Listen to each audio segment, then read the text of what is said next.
kambo intsony falasanao ny fony latsakalalina ianao no andrandraina anarina anarina izay sitrakao ny zananatao mbabonao ao matahotra ny laozanao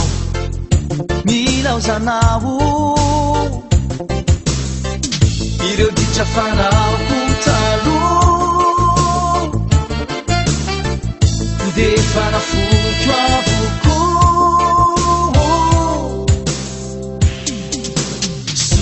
sofanisy anao nanovany fiainane marine raha tsy teo ianao asizay ny afarana fa de ny gagana sofanisy anao nanovany fiainane marine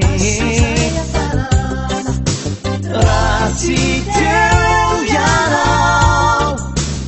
asizay ny afarana fa de ny gagana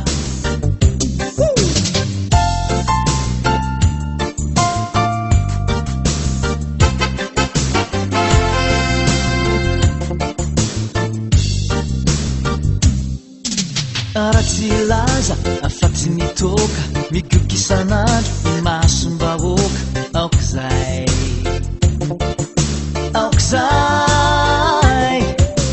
mamoa faty ny fitiavam-behivavy be ny mitaraina satria nambakaina hoe tiako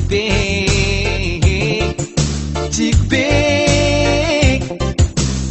tafiditra anatiny azy bito ianao mazava nambana ny gitobobo sofanisy anao nanovany fiainane marine raha tsy teo ianao asizay ny afarana fa de ny gagana